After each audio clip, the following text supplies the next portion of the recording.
Alexandra, frage die Karte, zeige mir einen Weg. Guten Morgen zusammen, ihr Lieben. Wir schauen, was der Tag fürs Kollektiv mitbringt, für Energien. Die Reinheit, den Mut,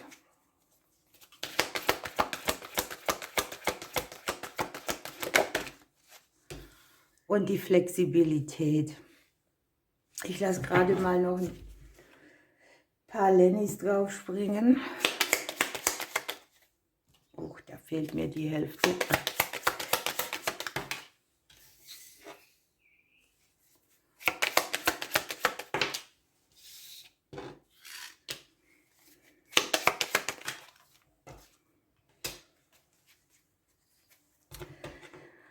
Okay. Hier haben wir so diesen Ausgangspunkt, in dem ein kollektives Thema ist. Hier ist die Brücke dazu und hier ist das Outcome irgendwie. Ne? Hier erarbeiten wir uns etwas, was auf dem Prozess der Reinheit beginnt. Das ist so dieser Urzustand, bevor alles anfing, bevor jegliche Konditionierungen stattgefunden haben. Hier geht es um die Hoffnung, den Glauben, die Ideale, zum Beispiel auch ja, dieses ursprüngliche Ding. Was war mal dein Ideal, bis dann das Außen gekommen ist und hat es sozusagen vermischt. Es geht um den Blick und es geht auch darum, dass wir uns nicht mehr über das Gewesene definieren müssen und so wieder diese Unschuld, den Unschuldszustand haben, egal was von außen auf uns einwirkt. Hier geht es ein bisschen um die Notwendigkeit einer inneren Reinigung und Erneuerung. Es geht abzulegen, was man nicht mehr braucht oder ja, auch wo man so Konditionierungen hat, die einem immer wieder im Alltag auch einen Fuß stellen. Ne? Eigentlich weiß der Kopf so vieles und man verfällt dann wieder in Muster rein. Das Einhorn an sich ist natürlich auch das Symbol für die Magie, das Übernatürliche.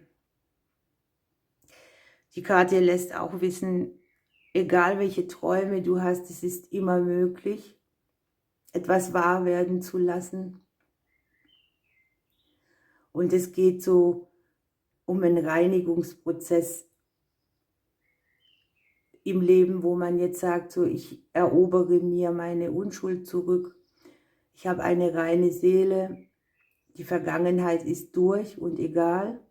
Man sieht die Welt ein bisschen mit neuen Augen und dadurch öffnet man sich auch wieder für die schönen Dinge, die Wunder, für die Dinge, die wir wieder mit Herzen machen, für unsere Herzensangelegenheiten sozusagen. Hier kommt jetzt das Thema Mut mit. Ne? Also wenn wir uns hier den Blickwinkel wechseln und wenn wir versuchen, einen Zustand herbeizuführen, den wir nicht der Vergangenheit schulden, dann kommen wir hier bei diesem Thema an. Und da geht es darum, dass man den Mut hat, anzusprechen, was los ist, dass man den Mut hat, Hindernisse zu überwinden, dass man auch geschützt ist in diesen Prozessen und dass es auch wurscht ist, was einem in den Weg gelegt wird. Ne?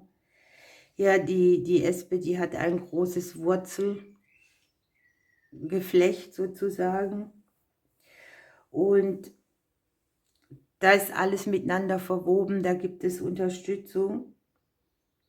Menschen, Gleichgesinnte, Wahlfamilie,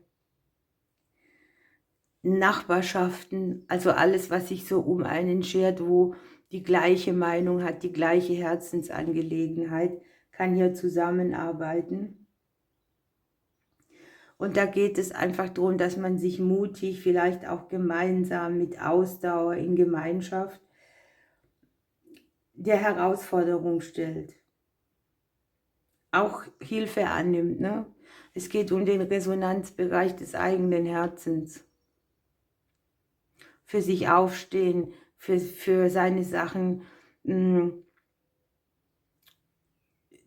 Aufwand betreiben. Ne? Also alles, was dir am Herzen liegt, dafür darfst du hier auch mutig voranschreiten. Wir haben unten das Haus, ne? Die Umgebung wirkt sehr mit und auch dieses stabilisierende Element.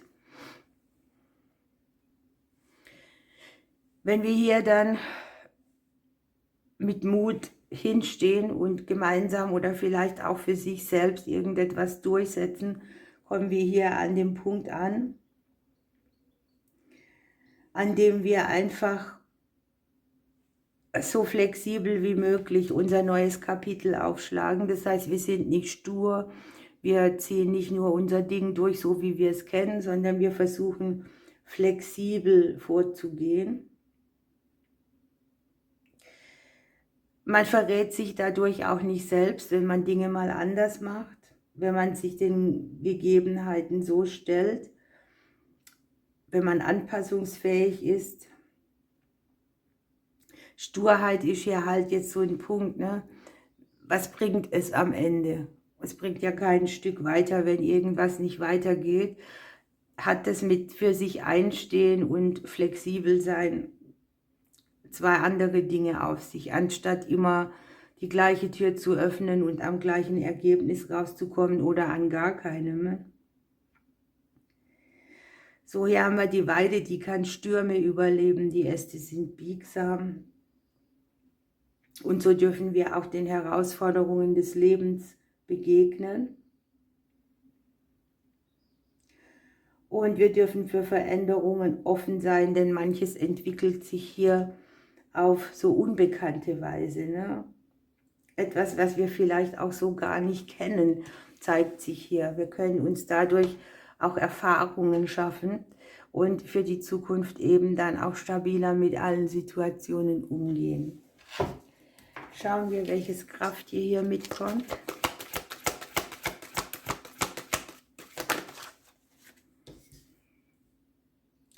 Der Habicht mit der Lebensenergie. Hier haben wir auch wieder den Blickwinkel. Ne? Es sind viele Möglichkeiten, die sich hier eröffnen, wenn man mit Mut voranschreitet, wenn man den Blick auf das Nicht-Konditionierte legt. Das passt jetzt auch sehr gut zum Thema Flexibilität, denn die Habichte, die sind da drin Künstler, die wollen ein abwechslungsreiches Umfeld und sie passen sich auch sehr schnell an Gegebenheiten, die jetzt eben da sind.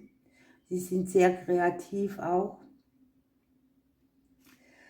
Hier kommt Anfang und Ende von etwas, man steht für sich auf, ne? Hinter uns lassen den Blick einnehmen von jemand, der einfach alles noch nicht erlebt hat. Ich weiß, das ist schwierig, aber ich habe das schon versucht. Es fühlt sich anders an, aber es hält sich nicht. Man muss da immer wieder üben. Jedenfalls geht es hier um eine ganz neue Lebenskraft, die sich ankündigt, sogar ein neuer Lebensabschnitt. Es ist ein zielgerichtetes, aber flexibles Handeln notwendig. Hier kommt auch mehr Abwechslung in die Dinge, die einem wichtig sind. Ne? Und mit Flexibilität hast du immer auch die Möglichkeiten für neue Erfahrungen. Ja, und hier darf man handeln, sein ganzes kreatives Potenzial nutzen und am Ende auch die Gunst der Stunde. Gucken wir, was die Vögelchen hier noch mitgeben. Da kommt schon die Elster. Ich bringe dir Gelassenheit, Liebe und Selbstvertrauen. Alles fügt sich. Mache das, was jetzt dran ist. Spüre die Magie und die Zauberkraft. Halte dich für große Überraschungen bereit. Ihr Lieben, ich wünsche euch einen schönen Tag. Ich drücke euch bis morgen.